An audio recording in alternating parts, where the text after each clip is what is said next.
Let's check out today's conversation. Mike sits down with agency owner Keith Mitchell. Keith walks us through his journey growing up the son of a Liberty National agent. From the times where his family moved unexpectedly. My dad said, we're moving. And I thought, oh my Lord, we're moving again? To eventually learning that following in his father's footsteps wouldn't be so easy. And I said, Dad, how about you giving me a job up there at Liberty National? He said, how about you call me Friday at 10 o'clock and we'll set up an interview.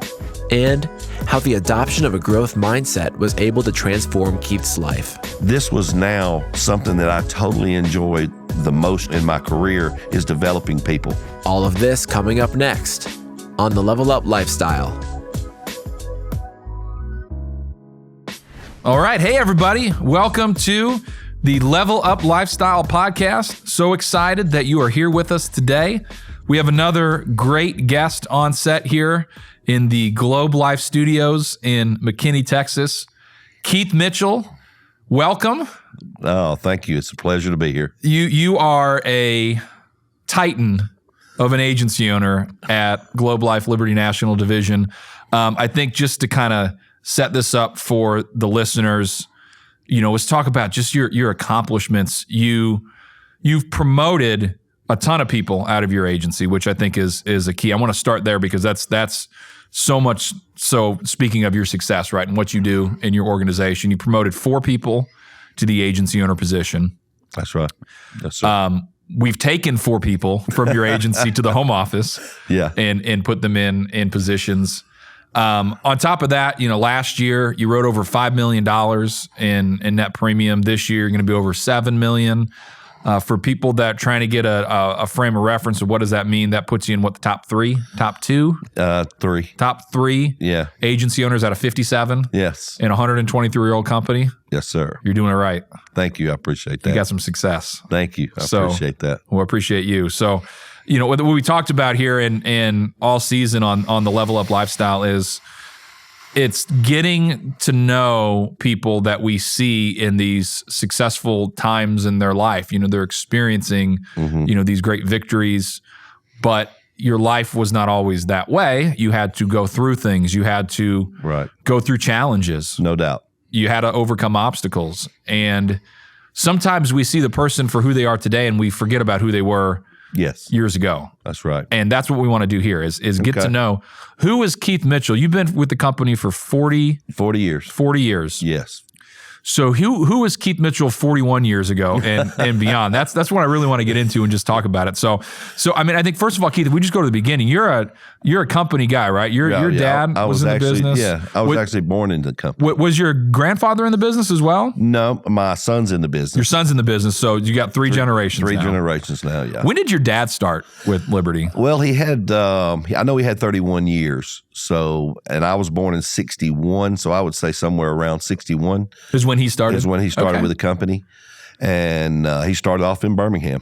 As an agent, and so I didn't really, obviously I didn't realize what he was doing, but he went to work somewhere every day. Yeah. How much of Liberty were you aware of as a child growing up? I mean, I would say probably up until I got about 10 years old, and started asking little questions about what he done, and I knew that I'm not saying that we were rich or anything, but I knew that we were making a good income and 2 brothers, and we were living in a nice house, and things were, okay. But I really didn't, till 10, 11, and 12 is when I really started noticing. I guess the biggest eye-opener, Mike, was probably when I was 13. Okay. So when I was 13, the way the company was run back then, you were called district managers, okay? And he was a district manager in Midfield, Alabama. And I guess he got a call. I know now that he got a call that they were giving him a bigger district. So you had to move. Back then, they liked to move you out. No, it was actually his first. He was an agency director in Midfield. And then he got his first office was Chattanooga, Tennessee. Okay. So you had to move. Yeah. So all of a sudden this Mayflower truck pulls up in front of our house and I'm 13 years old and I'm thinking the world has just ended. Friends, everything. It's all gone. All my, baseball, all of my friends, everything. Where is Chattanooga? Is that where the Lookout Mountain things are? I see the signs. I don't know. Yeah. Where are we going? Why are we going? Yeah. And that was pretty tough. And I laugh about it now, but at 12 years old, that was pretty tough. So, yeah, that's when I really figured out what he was doing. And, of course, we went to the office, and I said, okay, well, he's going to run this office right here. And starting over and getting in another school, I think athletics helped me a lot.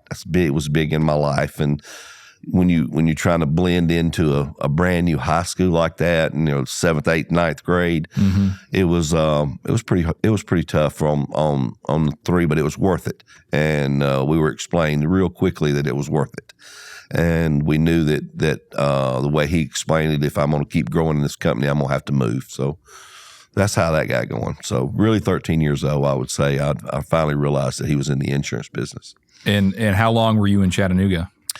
We stayed, I remember I can go by years of high school and middle school. That's the way I keep up with it. So I went to the 7th, 8th, and 9th grade. So you started high school? Yeah, my freshman year. Yeah. And then, you get 3 years under your belt, okay? You're 15 years old. Now you got friends again. Oh, yeah. Back on baseball, back on everything's back. Life's playing good. sport. It's great. Love Chattanooga. Love Chattanooga. Yeah. Awesome. You'd be a Volunteers fan maybe later on in life. That wasn't happening. But I had too much Alabama blood in me. But anyway, we came home one day from basketball practice. And we had a sit-down, dinner, and they said they needed to talk to us. And I thought, oh, Lord, we thought something may be wrong. And we could tell it was a serious conversation. And my dad said, we're moving. And I thought, oh, my Lord, we're moving again? Yeah. And I'm in, well, what about baseball? What about baseball season's fixing to start, whatever. And it was during baseball, by the way, I remember now. And he said, yeah, we're moving. I said, where to? Alabama. Well, I'm 13. I'm thinking we're going back to Midfield. I'm thinking I'm going back to Birmingham and everything's going to be great. I'm going to go back to the same people that I knew, all the friends and the, the surroundings. It'd be great. And he said, no, we're going to Opelika, Alabama. And I said, Opelika, Alabama. And that's exactly what I said. I said, Opelika, I don't even know where that is. And he never would say near Auburn. Okay, because he knew if I heard near Auburn, that wasn't our favorite school. When you're an Alabama fan, Auburn's not your go-to team. They're your second best team. So you were born into Alabama as well. Yeah, football. Yeah, and so Opelika and Auburn is basically one town. So on the way there, we finally learned it's next to Auburn, and we said, okay. So now I'm having to do this again with my 2 brothers, and it was as children it was rough. For my father, it was outstanding. He had got a really big office in Opelika with a lot of agents. I look back on it and I understand why we moved. It's a good opportunity for the family. Oh, yes. Outstanding. Did you see your life kind of changing as this is happening as a kid? Oh, no doubt about it. No doubt about it. The houses seem to get bigger. Yeah, right. And a lot of the people that we've talked to, they didn't grow up in the business. So they had great parents. Some of them had, bounced around a little bit. Mm-hmm. But to not see the lifestyle that you can have with this company as a kid growing up. So did that... I know we'll get into kind of your later on years here in a minute, but do you think like maybe you reflect back on those times of what this opportunity really did for you as a kid, and then that's motivated you in your later years? I'm not sure. Definitely in the later years. Yeah. But when you're going through high school and I just knew we were on solid ground. You didn't know. I didn't know. I just knew we were on solid ground, and I was happy for whatever he was doing. And he promised us it was going to be his last move. So when we heard that, I said, okay, we're good. We're going to be in Opelika. And so, whether you like it or not. Yeah, whether you like it or not. You get Alabama there for an Iron Bowl at least every now and then. Yeah, every other year. Those in Birmingham at the time, though, didn't they? They did. Yeah. They did. And but now it's every other year. But so we stayed there, and And everything to me in high school was sports. I mean, I'm gonna be honest with you. I was a terrible student. I hated school. I just didn't see a lot of use in school. I would at times make straight A's and F in conduct. Yeah. You know, I was the one. I just can't. I want to be around people. So talking and being around people is that's me. Okay, that's, you know, everybody's different. That's what makes the world go round. But I have to have people around me. You're not going to see me off in the corner watching TV by myself or something. I'm going to have friends around me, family around me, somebody. I'm going to find somebody to talk. Drives my wife crazy. Yeah. But growing up, that's the way I was in school. I mean, I got an F. They laughed and gave me an F in conduct because I wouldn't shut up. And the teachers would just, Keith, just be quiet. I'm just talking, yeah, but you're bothering other students. You're social. Yeah. So I was a social butterfly completely. Well, again, moving into a career where you talk to people. Yeah. So I guess that's kind of came out in school. It did. So you played sports? Yeah. What'd you play? I narrowed it down to, I knew I had to focus on one, and I focused on baseball. Okay. So I went there and just played 3 years there at Opelika and signed a scholarship at Southern Union. Okay. And went and played college baseball. Okay. And same thing happened there. Got to my goal in life, at that point, you're going to the Yankees. I can't wait to get drafted. I'm going to the Yankees. That's everybody's dreams, and going to the major leagues. And so playing college baseball was a lot of fun. We played a doubleheader on Monday, Wednesday, and Friday. So I got 6 games in 5 days. Wow. And so I was in heaven. But quickly I found out a word that I really hadn't heard. It's called academically ineligible. So I had nobody that really kind of like DCN persistency here, right? What does that mean? Yeah. So when I heard the word academically ineligible, it kind of shook me up a little bit. And I heard that from our baseball coach that I needed to start going to class or I would be academically ineligible. So I said, okay, what do I have to have? This is sad to say, but what do I have to stay eligible? Give me the minimum. Give me the BAM. Yeah. Give me the BAM. Yeah. I want the BAM, okay? And he gave me, you got to have a 2.0. You got to have a 2.0 to stay eligible. I said, fine. So guess what I had? That's what you got. I got a 2.0. Okay. So, and that's how that worked out. So, you're going through college. Are you thinking about life after college is going to be baseball? Are you thinking like, hey, I'm going to join the family business, or what? I mean, what are you thinking? Yeah, during my freshman year at college, it didn't take very long into my freshman year to realize that this was a very difficult game to play. Mm-hmm. I was an above average player. But not above average to be drafted. And I saw that pretty quick because, when you get on a field in high school, it's different. You're the star, you're the guy, but when you get in college, everywhere around you, there's great players. And so you had to fight for your position, things like that. I said, God, this is so. And then we'd play other teams. So I quickly knew that goal was going away, and I just was going to play my years out and get my 2.0 and then worry about it then. Figure out at the end what you're going to do. Exactly. So, yeah. But, yeah, when I got through playing ball, I would say got through school, but I'll just say when I got through playing ball. Yeah. School was the side thing. That's right. Yeah. I said, I got to do something. I went home and I was dating Sheila, my wife at the time. And she was actually working for Liberty National. Oh, really? Yeah, she went to work for Liberty National before I did. So she's... was she working with Liberty and then you started dating, or did she go through this interview process and you said, hey, that's where my dad works? And No, it was no. We were actually high school sweethearts. Oh, okay. We started dating in the 10th grade, 11th grade. And we were at the supper table one night. And my dad interviewed her right there at the supper table. I said, what do you do? As soon as she graduated, she went to college at night and worked for him during the day. Did you ask him why her and not you at any point? No, I was going to play baseball. Okay. Gotcha. I didn't care what they did. Okay. I'm going to be a star, So anyway. This is the last thing you wanted to do. Right. So when I get back, she's working, she's working for him. And I didn't know what to do. So I went to Kroger. Okay. And went to Kroger in Auburn. And I thought, grocery store, that'd be a pretty good start, So I went into the grocery store, and I'll never forget it. I filled my application out, and I got through filling it out, and the guy looked at it, and he said, "Man, I'm telling you, we're pretty, up here in the front. That was back when you sacked your own. You had a guy you sacked. Yeah, the bagger. The grocery, I was going to be the bagger, cashier. You're really actually not just swipe. It's okay. So I started off as a bagger. Okay, and that didn't last long. Paper or plastic? It was paper. Paper. That didn't last long because I talked too much to the customers. So the cashier complained to the manager that I was talking too much to the people that were coming through the line, that her line stayed backed up, and she was getting in trouble for not being quick enough. Yeah, she's too slow. Yeah. Everybody's, mad, but just having a little conversation with you about, Alabama football or whatever's going on. I'm carrying groceries to the car, getting my tip, coming back in and moving around. I just kind of I'm not going to sit in this one aisle. Hey, man, you want to swap spots? It looks better line over here. And this whole time, are you thinking like, I'm just going to do this and see where it goes? I had no idea, Mike. I'm just winging it at this point. Okay.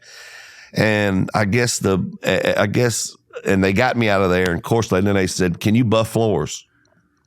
So I knew then I was pretty, they was either about to fire me or I got to buff floors because I'm running my mouth too much. Figure in the the front. Floors can't talk back. Right, exactly. Talking to the Cheerios. And you do that early in the morning, by the way, real early in the morning.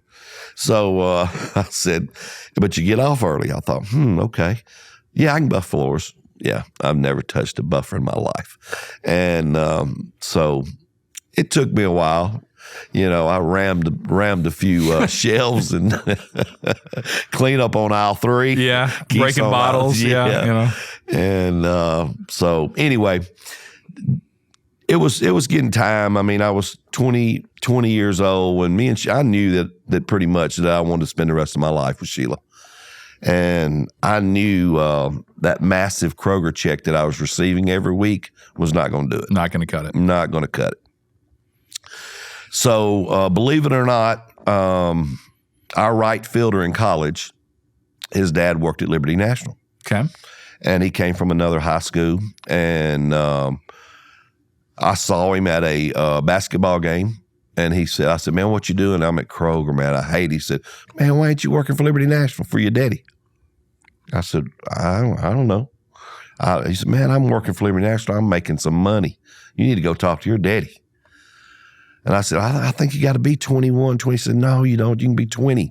They can start you at 20. And I said, "Okay, well, great."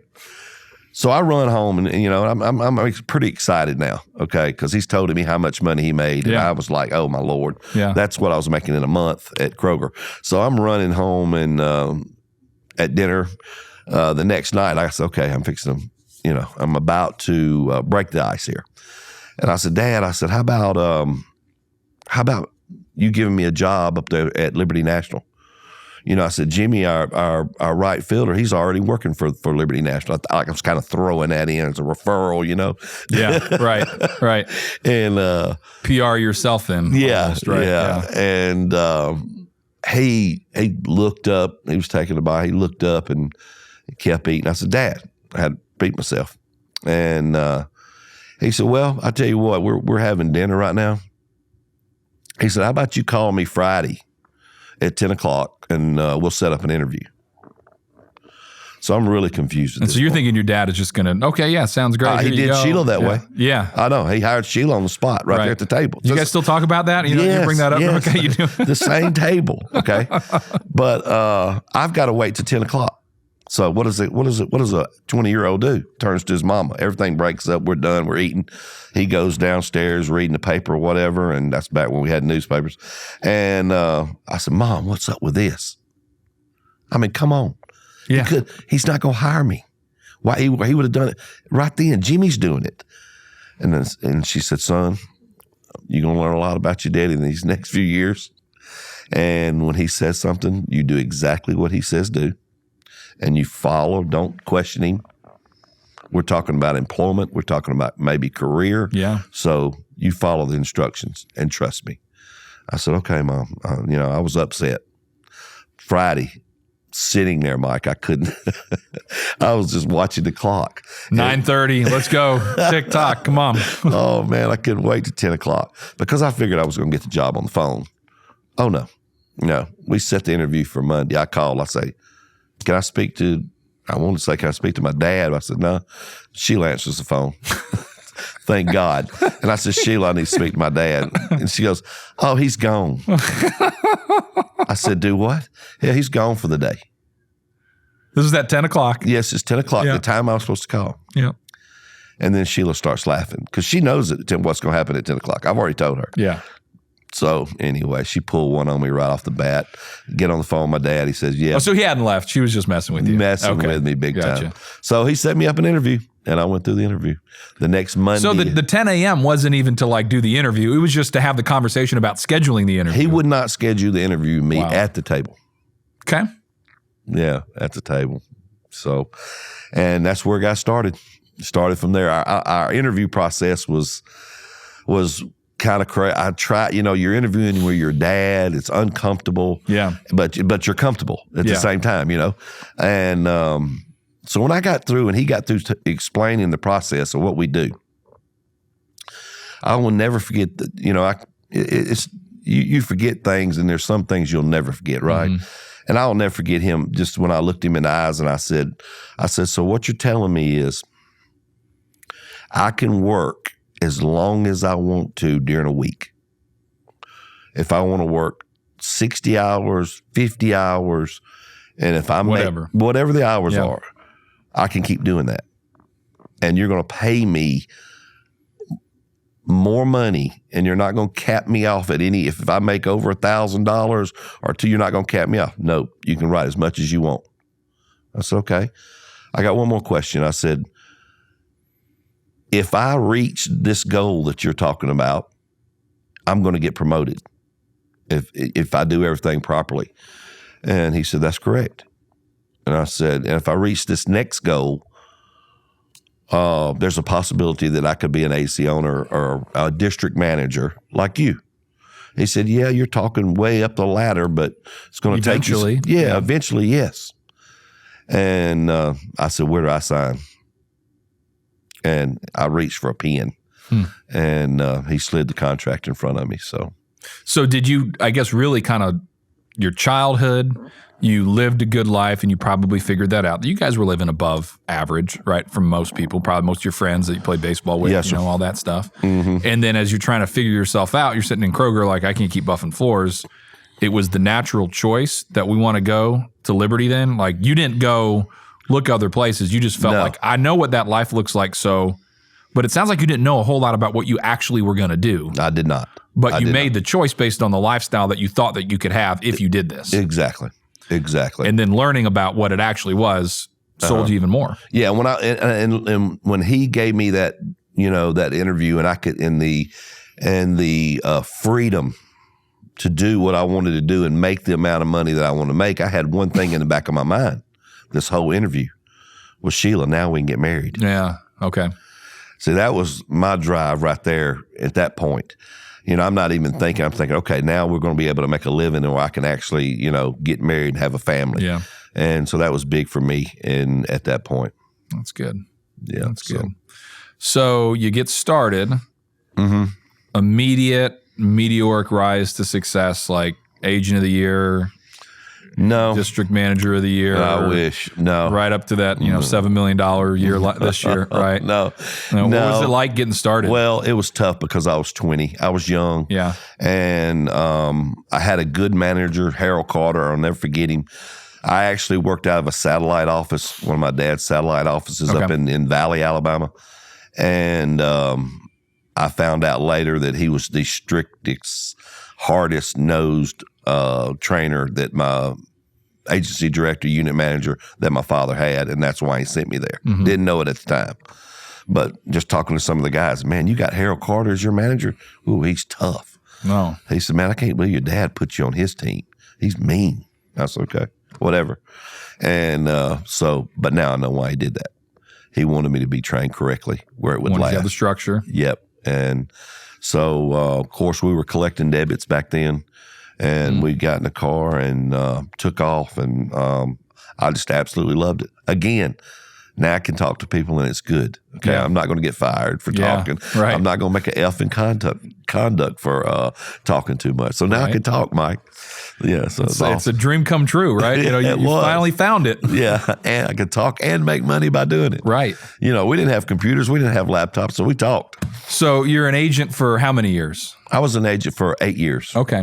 Yeah. And things are different back in these days at Liberty. It was not just this quick move into leadership and grow and develop and build. It was you had to really spend time. You could only get promoted if there was a position available. Right. You had to move sometimes. Right. And my dad's office was so solid. It's not like he's going to get taken out. And you're he's got like unit managers. He's probably got 7 or 8 unit managers at that time in both offices, and they're not going anywhere. Yeah. And there was one close to retirement, but I talked to Sheila one night. I said, my agent career was going good. It was picking up every single year. I was learning. I was getting older, more mature, and making convention and getting my name out there and with Liberty National. And I said, Sheila, I want to move, which kind of floored her. Yeah. And she said, what are you talking about? You talking about moving to another company? I said, no. I'm working with Liberty National, but I want to go to another office, and I'm gonna talk to my dad about it tomorrow. And she said, why? I said, well, I felt like, honestly, Mike, that I don't know if it was me or I don't know if it was the truth, but it just felt like everything that I did back then, I was always going to be John Mitchell's son. Always going to be John Mitchell's son. Oh, that's John Mitchell's son. Yeah, that's John L's son. And it was like, oh yeah, he's doing a good job, but that's John L's son. And you need to get away from it. I You did. need to spread out. I did. Yeah. I really did. I felt like I had to make a name for myself. So my dad totally understood, and I think honestly he was happy. He never said that, but I could tell that it impressed him. He said, I'll make some phone calls. So I moved to Eufaula, Alabama as an agency director. Okay. So, and that was my first big promotion. Yeah. Yeah. Moved the family and everything. It's about an hour away. To us, it was 10 hours away. That's a big deal. Yeah. That's a big deal. Yeah. So you're there, and then what's next in the career? Next in the career is kids coming along. Okay. Yeah. Yeah. We started having a family, and had 2 girls and a boy, and just working late nights as an AD as hard as I could, because I knew then I could see the agency director, that promotion, that next promotion was the one I wanted. Of course, we got different steps now, right, that prepare you a lot better than I would have been prepared. So I just worked my tail off, and I said, if I can just prove myself right here in Eufaula, Alabama, I felt like that the president, vice president would give me an opportunity to have an office, and they did. And even in those times, though, I'm sure there's same as today. You have challenges. You're being told no. You've got rejection. Your agents that you're hiring aren't making it. In some cases, there's all those normal struggles, and you're pushing through that. Because you see the vision? I see I had blinders on. I knew that from just the experience. I knew that from hearing from people talk, and especially people in the Opelika office, including my dad with a lot of experience talking about the ups and the downs. And, if you're prepared for the downs, you're going to be able to handle them. It's how you handle the failures. Everybody can handle success. That's easy. Yeah. Smile and say thank you. But it's how you handle the downs in the company when your agents quit and you've got 2 open agencies and you got to collect 2 different routes. What are you going to do? Yeah. You're going to roll up your sleeves and go to work, or you're going to quit. And I just chose to. I was not going to stop. And I just. My wife was happy. We were making good money. Kids were great. And I just was not going to stop. And I fought through it and fought through some very tough times. And I had to rebuild my team, and one quits. You know how, things happen. The world happens. Yeah. And so I just fought my way through it. It's not all roses just because your last name's Mitchell and your No, dad's I'm in not the even there office anymore. and- yeah, I'm right. in Yeah. another office. Yeah. Yeah, I'm in another. No, but I know, but not it's not just because you have this other office, but that's who you are and your dad, and everything's gonna be taken care of and everything's good. No, you're out there on your own, building your own right. deal. Yeah, I'm making my name, and it was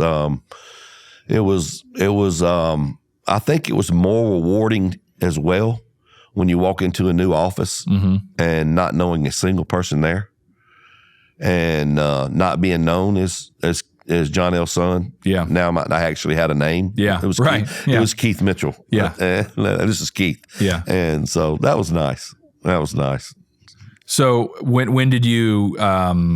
I guess now you're continuing to move on in the career. What's the next step?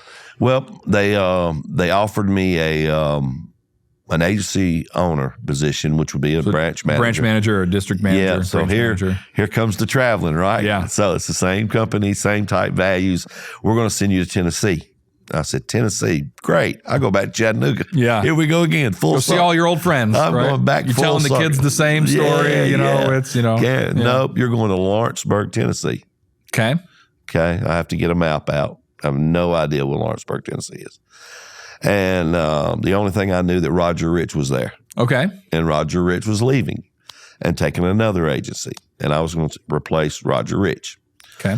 So I felt happy about that because I knew that operation had You knew been it was run. going to be Yes. done well Yeah, when you yeah. got there. Right. Yeah. And it was funny. It's a smaller startup agency. Yeah. You know, it was small. My group that I left was actually bigger than the agency owner, the agency office that I took. Mm-hmm. So it was, not that great of a income boost from what I was making, but the potential was there. Yeah. And so getting there, the first thing I had to do was just build, just start recruiting and build and get it as big as I could because, the ultimate goal at that time was to get a big office back in back in Alabama. You wanted to get back. Yeah. So how long did it take you to build to get that next opportunity? 18 months. So you were motivated. Let's not gonna get stop. out of here. No, Yeah. I loved Lawrenceburg. It was Okay. a beautiful city, but it wasn't an Alabama office, and that's where the money was. Okay. The bigger agencies, the bigger. Yeah, right, the 'cause- bigger the money the AOs made. So I worked my tail off for 18 months up there. And it's a great city, great place our kids enjoyed it and had a nice little Amish community there. Okay. And that was the first time we'd ever experienced that. That was quite the experience, by the way. So it's almost like you were sent up there as this a proving grounds here. You're an agency owner, a branch manager. It's the first time, but go up there, prove that you can do this, and then we'll put you in the big leagues. It really, you look at it, that's what it is. Yeah. It was the minor leagues of an agency owner. And if you can make it work, it's a great point, Mike. If you can make it work there, and in my situation, I got there and we were probably in the top, Lawrenceburg was probably in the top 25. Okay. Yeah, Roger will probably tell you he's number one at that Yeah, time, but we were probably top 25. So I had to move it from top. I wasn't at the bottom. So I took a good office. So when I left there, we had moved to 10. So I got it up 10 spots in 18 months. Yeah. And I got a call again. And it was time to move again. But this time it was for good. Yeah. And it was back to Alabama. And I said, good, we're probably going back to Opelika. No. Wrong again. So the company's moved you from your whole life here is, you're going to this place now and you're going to go to that place. That's right. And, from a kid to an and adult. I never can guess where I'm going. And Yeah. I missed every one of them, I think I'm going back to Opelika and So where is it now? Jackson, Alabama. Jackson, Alabama. Yeah. Okay. I had an aunt there. Okay. My dad's sister lived there. But, Okay. but Mike, that's it, man. I had to get on the map again. Nobody else. I have no idea where it's at.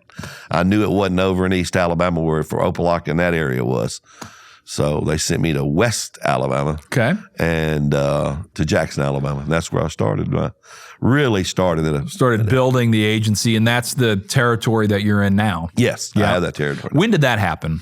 This is about when? That was 99. Okay. So 99. So, start talking like just historically from the company. In this time now you're building your agency, and I want to get to the point where you really blow up, like your agency just takes off. But let's work our way to that point, right? Okay. So through kind of the early mid 2000s, basically that whole decade, right? From 99 to 2010, things were a little different at Liberty. Yeah, they were. Right. We weren't running real smooth. Is that what you're trying to say? Good way to put it. Yeah. It was a little bumpy. I don't know who's listening, but Yeah. It was a little bumpy. It was a little bumpy. The culture, maybe not quite growth centric. I mean, you can talk to that a little bit, but what was it like for you here? You finally kind of achieved your dream, which is having your office as an agency owner in Alabama. And then the leadership over you is, I don't want to say not giving you what you need, but it's just not, it's just not. I didn't see, I won't say bad leadership, but I will say the direction we were going and the parts and systems that we had in place didn't seem to me.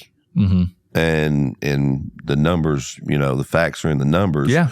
That it wasn't a growth contract. The company wasn't growing. No, we were not growing. The company was declining in in-force premium and some of the things that we measure. So. And there's a lot of buzz out there. You hear the acquisition word and things like that. We're going to get bought out and it was a rough time. Yeah. And I was swimming, keeping that head above the water and just probably writing $20,000, $25,000 a week, and which was pretty good. I guess back then it was okay. It wasn't the best, but I was mainly work site then. Completely work site, and then things changed. Things changed, but let's still talk about that time. So you're okay. When you have someone in leadership over you, that is doing things maybe in a direction that you don't feel aligned with how you want to do things, if that makes sense, or is creating an environment that isn't necessarily incentivizing you to want to raise your head and grow. Yeah. What was that like for you in those times? Because I can imagine, and I've heard that there's some people that they left the company. It was challenging. And they couldn't see through it. So what was that like for you, and how did you stick around? I would say, honestly, my dad had already retired then. Okay. And I think I probably fell back on him, Mike, during those times more than I ever did when I was working for him and until I got to that position. When he retired, I leaned on my dad a lot. Yeah. And when I took that job in Jackson and through the tough times, I was always calling for advice. And one of the things he always said, it's going to get better. It's going to get better. You can't see it, but it's going to get better. And I'm thinking, no, it's not. No. But I see, it's like it's going the other way. Yeah, but the phone hung up, so I couldn't argue back with him, so I went back to work. Okay. So I guess, and if I would not have had him to lean on, I'm not sure we would be sitting in this chair right now. So the support system was really important. Yeah, it was. In that time. Yeah, him working for the company, giving me an opportunity was one thing, but being able to fall back some 15 years later and really using him for advice and knowledge. So you maybe at some point you're kind of questioning, is this right for me? Is this can I continue doing this? Do I need to go find something else? I asked him every one of the questions you just said. Okay. And it was always the same answer. It's going to get better. You need to do one thing is go to work. Put your head down, go to work. Go to work. Keep your blinders on. Go to work. You know what to do. Recruit people, train people, develop people. Go to work. And it's going to get better. Yeah. Even though I couldn't see it. Yeah. And I look back on it now, and those are the best words that advice he had ever gave me. So towards the end of, 2010, things had changed at Liberty National, and there was a leadership change. That's where Roger Smith, Steve DiChiaro, who we'll hear from on this podcast as well, came in, and it was like, okay, we're going to pretty much the way that you've been doing this for like the last 110 years, we're going to totally change it. Mm-hmm. We're going to do it differently for all the reasons, like what you said, the company wasn't growing. There was thoughts of, do they sell the company? It's not profitable. It's not sustainable. Right. What do we do? And the decision was made, we're going to rebuild it. So when you're sitting in this room and you're hearing this, are you just like, okay, let's go, sign me up? Or are you thinking, I don't know, who are these guys? And I don't even know if I'm doing this at all. I was the second one. Okay. Yeah, I was. Well, I knew one thing: we had to change. Yeah. I knew that part. Roger Smith came in, and I'll never. Everybody's going to remember that meeting that was in there that day, and Steve and we listened, but the whole time we're skeptical. Here goes. We don't know what we're going to do, but in the back of my mind, I'm a little bit excited because Mike, I felt like it's got to get better, or I'm not going to be able to do this. Yeah. I'm gonna have to. It's only one way out. Yeah, one way now. It's up. It's up. And so I was kind of excited, but I had a little reservation about what we were about to do. What are they going to change? They're going to cut my pay. What are we going to do? Things like that. And that was the best meeting ever. But as far as right off the bat, when you got back and really seen the systems that Roger laid down and Steve, took over and got us on the right systems in recruiting and gave us an avenue to grow. Yeah. It's like the tunnel. It was just like going through a dark tunnel. All of a sudden the lights. And then you could see this light down here, and it was Roger Smith when he stood up and started talking to us in that microphone. The light came on. So you buy in. Oh, I bought in. And it's still not easy. No. Right? No. And that's, I think a lot of times too, sometimes people, they think like, okay, I'm waiting for this moment, right? I'm waiting for this, this thing or person to come and take me out of the situation I'm in. Right. I need that rock to be there, or that guiding light, like you said, the light at the end of the tunnel. Mm-hmm. You're still in the tunnel. Right. You still got to take those steps forward. There's still things that you can't see that you're running into, and you're still questioning, is this right? What do I do? So yeah, well, when you're in that tunnel, like you're talking about, I was still there. Yeah, but I all of a sudden realized quickly that we could. This was now something that I totally enjoyed the most. In my career is developing people, helping people and talking to people and seeing what you can get. And that was not the direction we were in, but this is now a new direction that just went right up my alley. So before it's like, keep your head down. Don't. Yeah. Do not bring any attention to yourself. Hide. Stay under the radar. Hide. Okay. And now it's grow and develop. That's it. And the contract we have right now is second to none.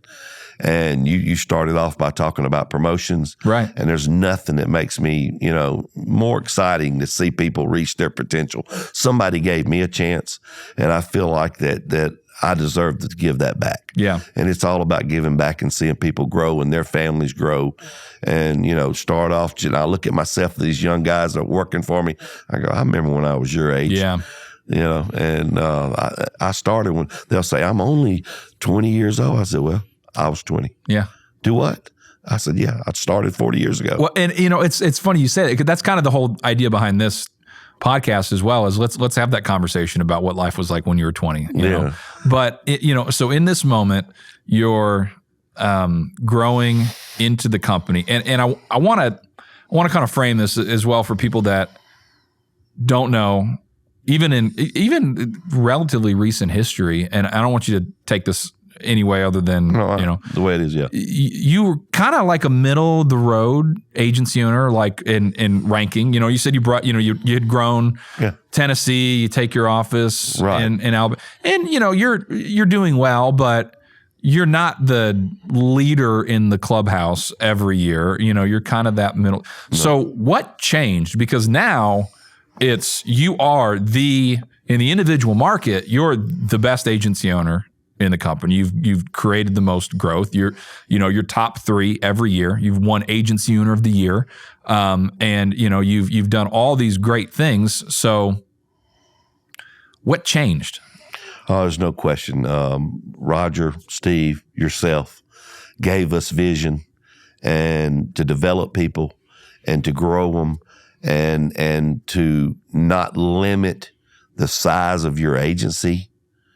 Concentrate on growing your agency to places you never thought you could go and not be penalized by that. Yeah.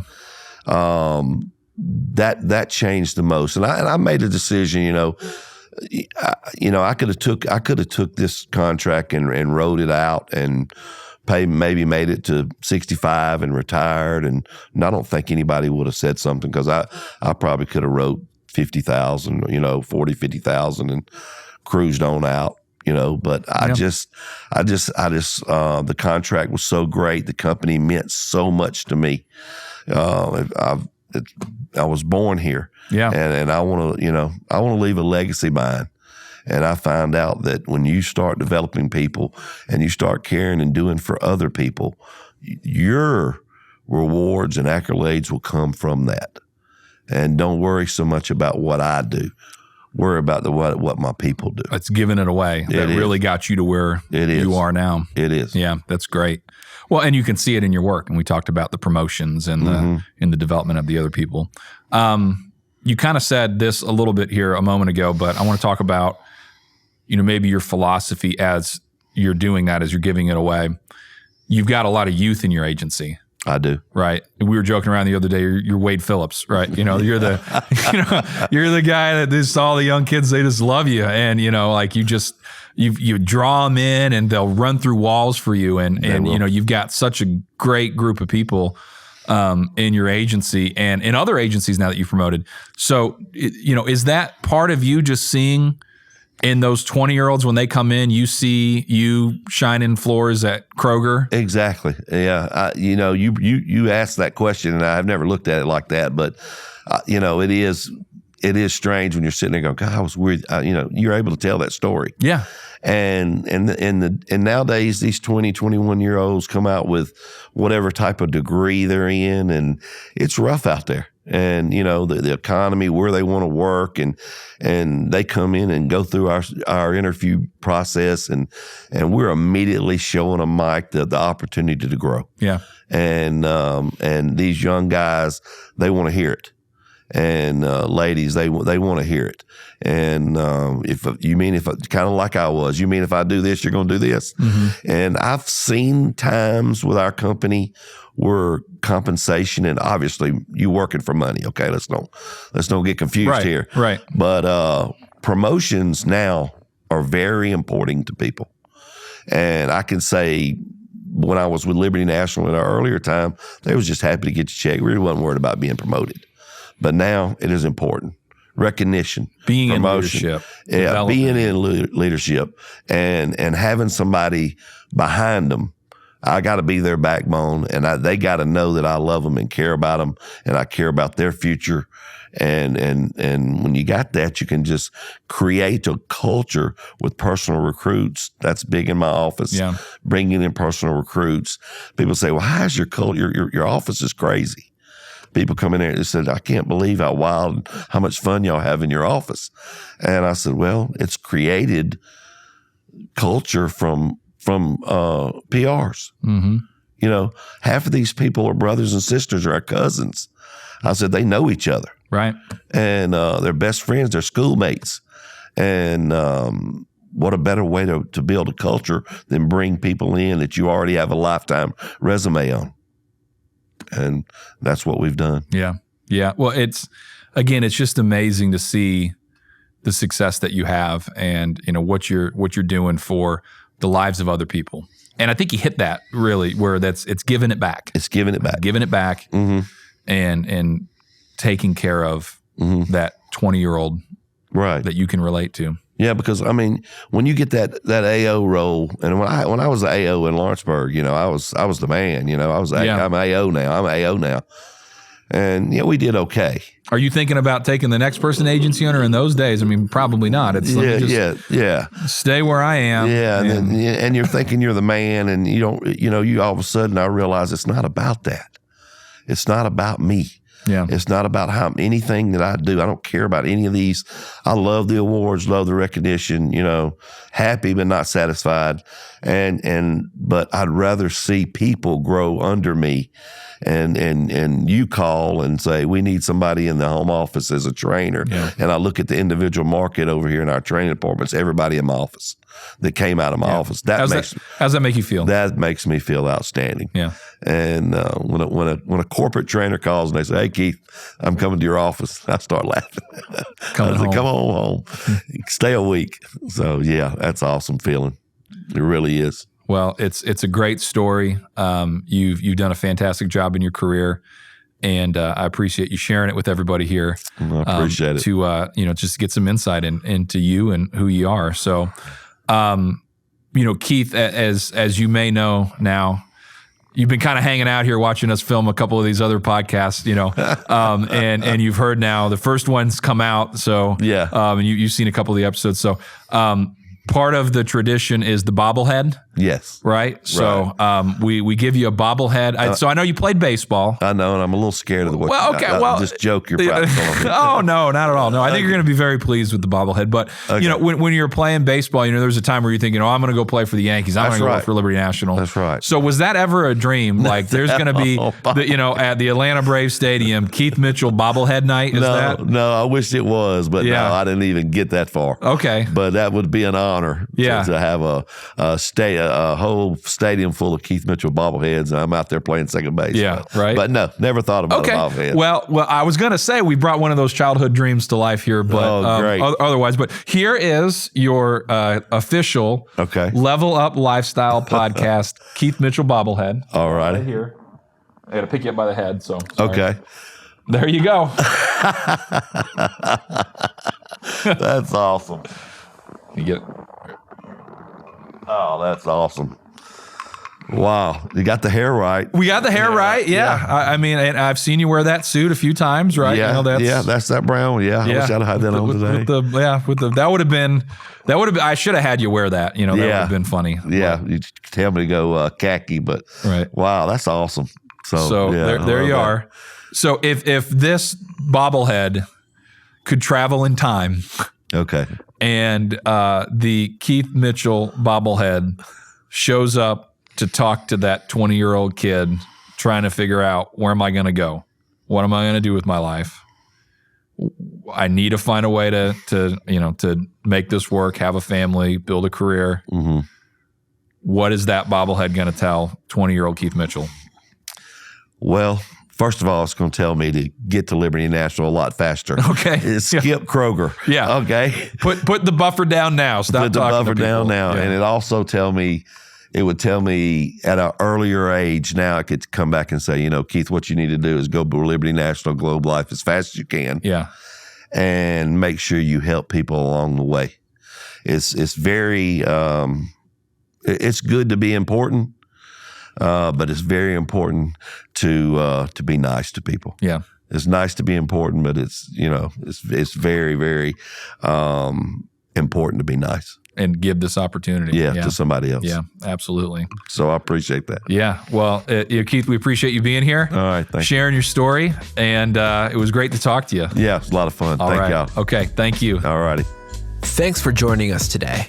We hope this episode has inspired you on your path to success. Make sure to subscribe so you don't miss the next story. See you soon on the Level Up Lifestyle Podcast.